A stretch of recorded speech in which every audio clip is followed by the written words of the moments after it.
நீங்க 2 பேரும் இதுக்கு மேல ஏதாச்சும் பேசுனா அப்புறம் நான் சும்மா இருக்க மாட்டேன் என்று கத்திய அனிஷா திரும்பி விக்ரமை பார்த்து, அவங்களுக்காக நான் உங்ககிட்ட மன்னிப்பு கேட்டுக்கிறேன் Vikram, I am really sorry என்று சொன்னாள்.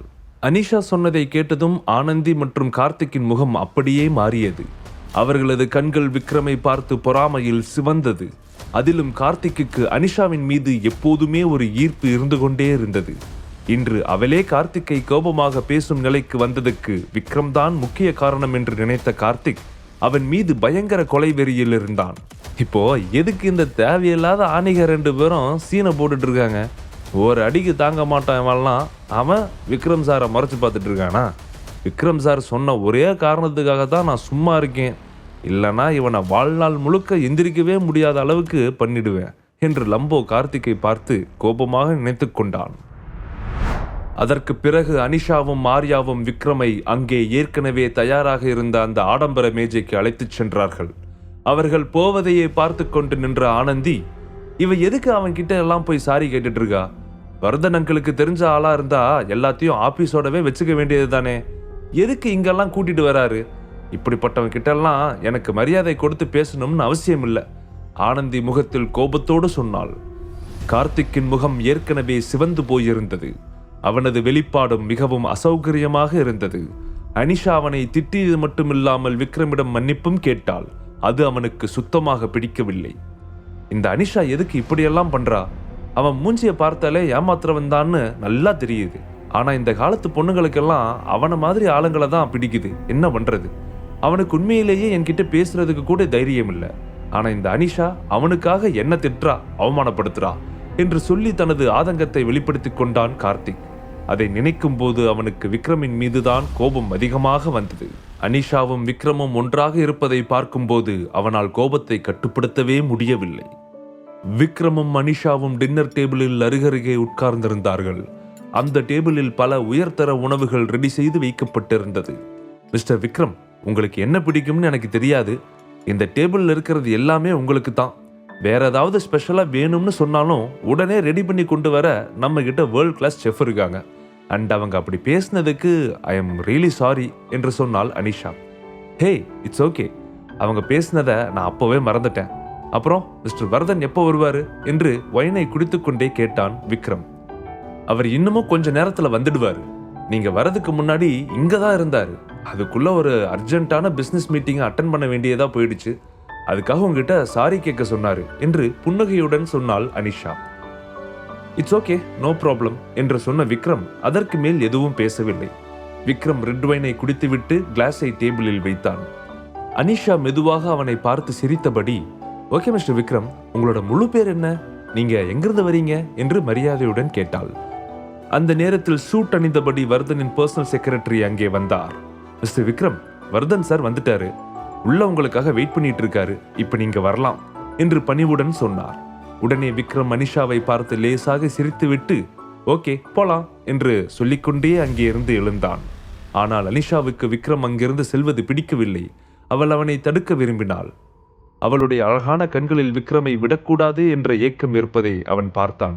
மிஸ்டர் விக்ரம், அடுத்த தடவை நாம எப்போ மீட் பண்ண போறோம் என்று கேட்டுக்கொண்டே எழுந்தாள்.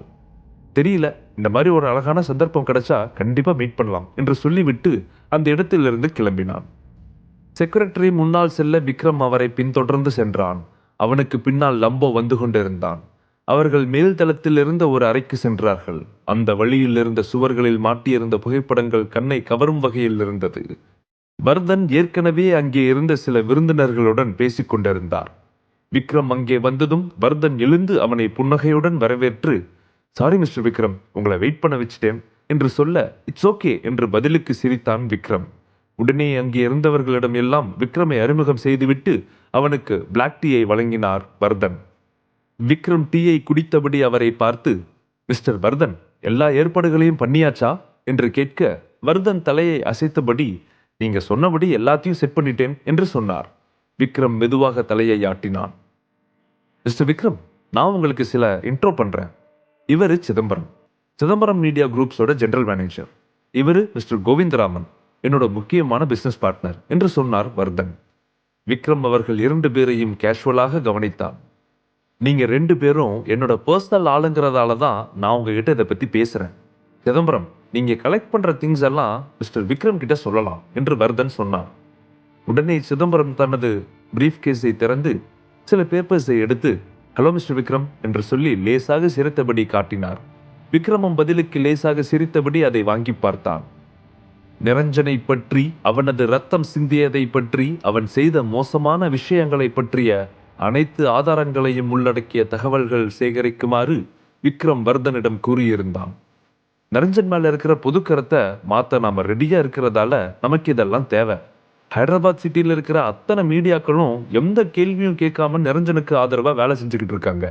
இந்த மாதிரியான விஷயங்களை பத்தி எந்த மீடியாவும் எழுதவோ பேசவோ தைரியம் இல்லாம எல்லாரும் பேக் அடிச்சிட்டாங்க. இதுவரைக்கும் ஹைதராபாத் சிட்டில எந்த மீடியாவும் நிரஞ்சனுக்கு அகெயின்ஸ்டா ஒரு சின்ன நியூஸ் கூட சொன்னதில்லை. ஆனா மிஸ்டர் வர்தனோட கையில ஒரு கௌரவமான டிவி சேனல் இருக்கு. நிரஞ்சன் பத்தின விஷயங்களை எல்லாம் அவர் அம்பலப்படுத்த ரெடியா இருக்காரு என்று சிதம்பரம் சொன்னார். விக்ரம் அமைதியாக அந்த பேப்பர் ஆதாரங்களை எல்லாம் பார்த்து கொண்டிருந்தான்.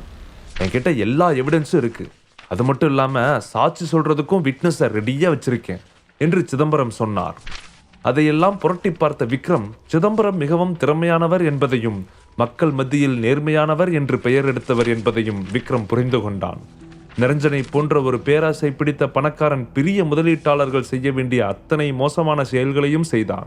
ஏனென்றால் நிரஞ்சன் ஒரு பரம்பரை தொழிலதிபர் கிடையாது. Securitisation of land, real estate securitisation என்று முக்கியமான தொழில்களை கையில் எடுத்து ஏழை மக்களின் நிலங்களை எல்லாம் கட்ட பஞ்சாயத்து செய்து சுரண்டி இன்று இவ்வளவு பெரிய பணக்காரனாக மாறியிருக்கிறான்.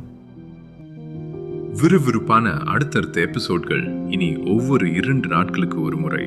அடுத்த ட்விஸ்ட் என்னன்னு இப்போவே தெரிஞ்சுக்கணுமா?